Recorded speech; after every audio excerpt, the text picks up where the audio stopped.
Hello అండి అందరికీ ఈరోజు మా ఇంట్లో నా స్టైల్లో చికెన్ ఫ్రై పీస్ బిర్యానీ చేస్తున్నాను. మీరు కూడా చూసేయండి. ముందుగా మనం ఒక గిన్నె తీసుకొని అందులో 3 గ్లాసుల బాస్మతి రైస్ పోసుకొని కడిగి అరగంట సేపు నానబెట్టుకోవాలి. నేను 30 కేజీ బోన్లెస్ చికెన్ తీసుకున్నాను, అందుకే 3 గ్లాసుల బియ్యం తీసుకొని కడిగి నానబెట్టుకుంటున్నాను. ఇప్పుడు స్టవ్ మీద ప్యాన్ పెట్టుకొని అందులో 1/2 కప్పు ఆయిల్ వేసి వేడయ్యాక ఆనియన్స్ వేసి ఇందులోకి సరిపడా ఉప్పు వేసి ఫ్రై చేసుకుందాం.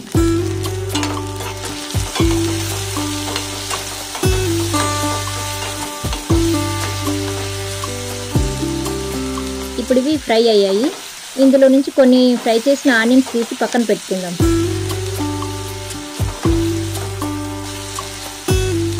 తర్వాత మసాలా దినుసులు అలాగే శుభ్రంగా కడిగిన చికెన్ వేసి ఉప్పు పసుపు వేసి కలుపుకుందాం.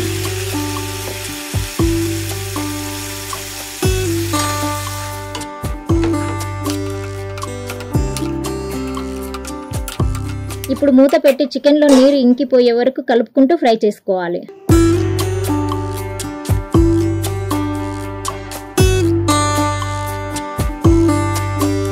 చూసారా, చికెన్లో వాటర్ మొత్తం ఇంకిపోయింది.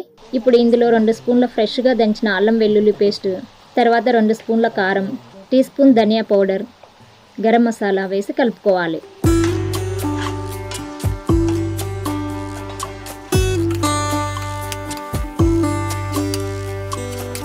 ఇప్పుడు కొంచెం పెరుగు, పచ్చిమిరపకాయ ముక్కలు వేసి కలుపుకుందాం. ఇక్కడ చికెన్ ఫ్రై అవుతూ ఉంటుంది. ఈలోపు మనం ఇంకో స్టవ్ మీద బిర్యానీ కోసం ఎసరు మరిగించుకుందాం. ఇప్పుడు ఎసరు మరుగుతుంది కదా, ఇందులో బిర్యానీ స్పైసెస్ వేసుకుందాం. అలాగే అల్లం వెల్లుల్లి పేస్ట్, కొంచెం పుదీనా, కొత్తిమీర, పచ్చిమిరపకాయ ముక్కలు, ఉప్పు, నూనె వేసుకోవాలి. ఉప్పు కొంచెం ఎక్కువగా వేసుకోవాలి, ఎందుకంటే నీళ్ళు ఎక్కువగా ఉన్నాయి కదా, ఈ నీళ్ళకి సరిపడా ఉప్పు వేసుకోవాలి. ఇప్పుడు మనం ముందుగా నానబెట్టుకున్న రైస్ని వేసుకొని 80% ఉడికించుకోవాలి.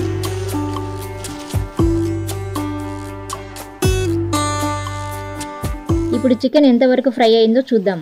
చూసారా, చికెన్ ఆల్మోస్ట్ ఫ్రై అయిపోయింది. ఇప్పుడు ఇందులో కొంచెం పుదీనా, కొత్తిమీర, ఇందులో కొంచెం కసూరి మేతి కూడా వేసుకోండి. నేను వేసిన ఆ క్లిప్ మిస్ అయ్యింది. ఇప్పుడు చికెన్ ఫ్రై అయింది కదా, స్టవ్ ఆపేసుకుందాం. ఈలోపు అన్నం కూడా ఉడికిపోయింది. దీనిని ఒక రంధ్రాల గిన్నెలోకి వడపోసుకుందాం. ఇలా వడపోసుకోవడం వలన అంతా ఒకేలాగా కుక్ అయ్యి ఉంటుంది. ఇప్పుడు మనం ఒక మందపాటి గిన్నె కానీ అల్యూమినియం పాత్ర కానీ తీసుకొని నెయ్యి రాసి అందులో ఒక లేయర్ రైస్ వేసుకోవాలి.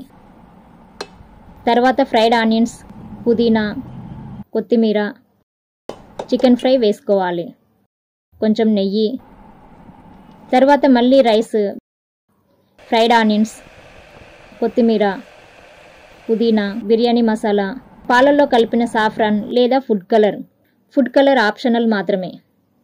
ఇప్పుడు మిగతా చికెన్ అంతా వేసి కొంచెం నెయ్యి వేసి మూత పెట్టుకొని స్టవ్ మీద ఒక మందపాటి దోశ ప్యాన్ పెట్టుకొని దాని మీద ఈ గిన్నెను పెట్టి హై ఫ్లేమ్లో 5 నిమిషాలు, లో ఫ్లేమ్లో 7-8 నిమిషాలు ఉంచి స్టవ్ ఆపేసుకోవాలి. 10 నిమిషాల తర్వాత చూసారా ఎంత కలర్ఫుల్గా ఉందో ఈ బిర్యానీ. చూసారా ఎంత బాగా రైస్ చికెన్ కుక్ అయిందో, చూస్తుంటేనే తినాలనిపిస్తుంది కదా. గిన్నె అడుగు మాడకుండా మనం కింద దోశ ప్యాన్ పెట్టాం కదా, అందుకే అడుగు కూడా మాడలేదు. ఇప్పుడు ఈ బిర్యానీని ప్లేట్లోకి సర్వ్ చేసుకుందాం.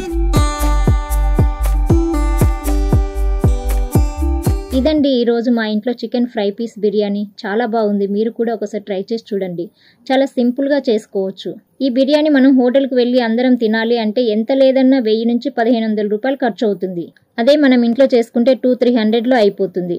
అందరూ హ్యాపీగా తినొచ్చు. చూడండి రైస్ ఎంత కరెక్ట్గా ఉడికిందో, అలాగే చికెన్ కూడా జ్యూసీగా చాలా బాగా కుక్ అయ్యింది. ఓకే అండి, థ్యాంక్ యూ ఫర్ వాచింగ్.